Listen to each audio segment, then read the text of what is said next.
First Minister, can I start with the state of public services? Your own data shows that the health service here, when it comes to waiting lists, is one of the worst performing across the UK, worse than the Republic.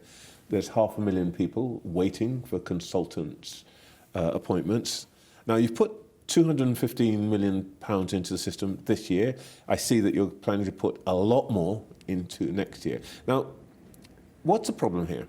Is it that Rachel Reid hasn't given you enough money, or you haven't used the money well enough? Well, I think you have to put our public services in context here, and the context is over a decade of austerity brought in by the Tories initially. Our public service is being decimated by all those policy decisions that were being taken in London. And then the fact that we've been underfunded generally, and it's been recognised now by the Treasury finally that we have been underfunded for all of that period. So you're coming from a very low ebb in terms of how you're trying to transform and fix public services. So I suppose in answer to the question, it's a bit of both. Our waiting lists are atrocious. I don't think you can disguise that or paint it up any other way. I'm glad to say that we're making progress, but we certainly are not complacent. We have an awful lot more to do. The Chancellor, if I remember rightly, has said that she's giving you a big boost this time round, but you're not getting it again. Yes, well, I absolutely fundamentally disagree with the Chancellor. I heard actually in the last few months that we've been told we got a record settlement. Tell that to the people who are waiting on their health waiting list. Tell that to their people or children who've got special educational needs and are waiting for some more support in their schools. The reality is, and the Treasury accepts this, they have underfunded us. And we want to transform our public services. We want to do better for the public that we serve. But you need the funding in which to be able to transform things and do things better. You want more money from London. Realistically, you're not going to get it because it isn't there. Will you be able to get an agreement on budget? That's the objective. It's in draft form. We all have a lot of work to do and heavy lifting to do to get to the end point where we actually have an agreed budget. But for over a decade, we've been limping year to year, and public services can't plan for the medium term or longer term when you're doing so. That's because of budgets being set in London. So many people have told us over the years that we'll not get any more money from the Treasury. Last year in Ballymena, other parts of Northern Ireland, you experienced some serious disturbances about immigration. If Shabana Mahmood gets her way and shuts the doors to Great Britain, to England in particular, there's some evidence that what then happens is that there's a flow into Northern Ireland. Are you worried? What we saw in Ballymena last year was absolutely harrowing. It was racism, it was sectarianism, all wrapped up around the same issue. And nobody wants to see that in their streets. Nobody wants to see that disturbance. So I think we were all very shocked and disturbed by what we saw. But I think I separate that out from generally around migration policy, which always needs to be controlled.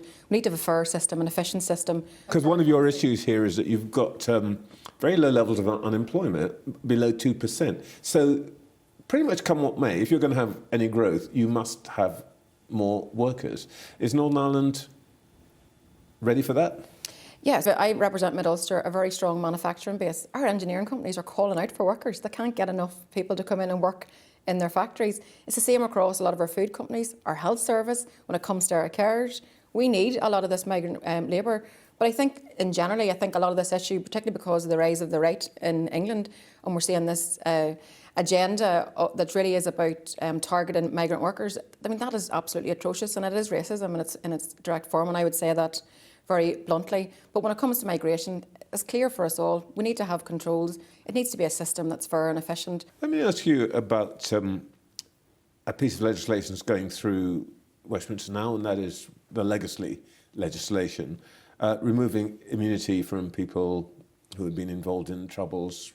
Isn't it right simply to restore what is normal elsewhere in the United Kingdom in the process of justice to Northern Ireland?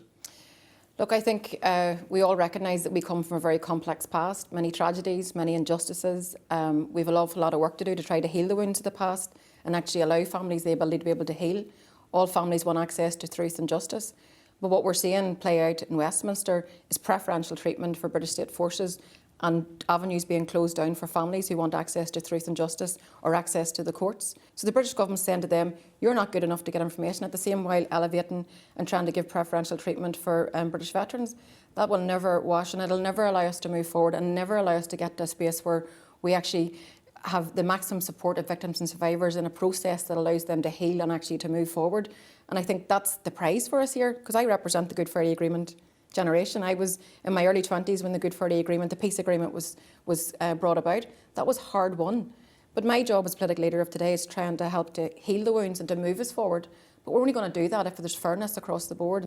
John Swinney and Eluned Morgan both say that it's conceivable that by the middle of this year we'll have nationalist leaders in Edinburgh, Cardiff and Belfast.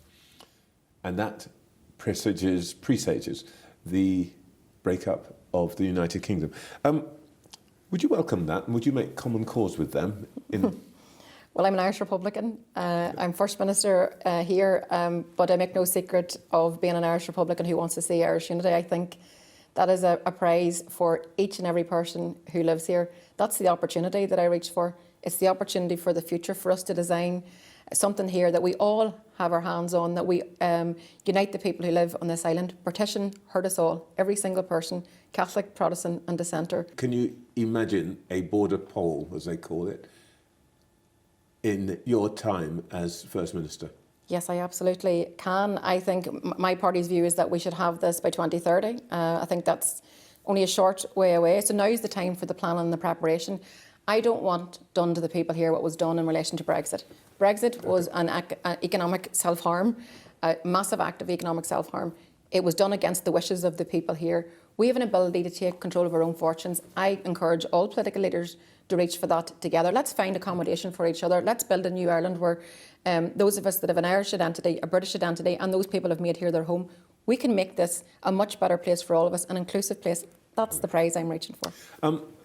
Closer to it in the future, St Patrick's Day next month, March. Have you got your flights booked to the White House? I have not. As you know, may well know, I decided last year that I wouldn't go, and the context of that was obviously the genocide that we see unfolding in Gaza. I believe that situation has deteriorated even further, and I think even international events, my goodness, they're changing day by day, hour by hour. So that will be the factors that I take into account whenever the decision is made, and I'll say more about that in the coming weeks. But I'm very clear that the international community have failed. They've allowed Israel to act with impunity. They have failed to stop a genocide that was unfolding right in front of our eyes. And I think that when I reflect on what's happening there now, the situation even from last year has got even worse. All right. And very lastly, does the fact that there are two women leading Northern Ireland now make the atmosphere different? Some might even describe it as an abnormal system of governance. It's certainly unique. Look, I think that the reality is Emma and I come from two very different backgrounds. We also have two very different outlooks for where we think we should be constitutionally in the future. That's okay. That actually represents the Good Friday Agreement, accommodation for all of us. And I will articulate the view for why I think Irish reunification is the best place to be, and Emma will do likewise for the Union. And that's okay. That's also a healthy debate that I think we all need to be engaged in. First Minister, thank you for your time.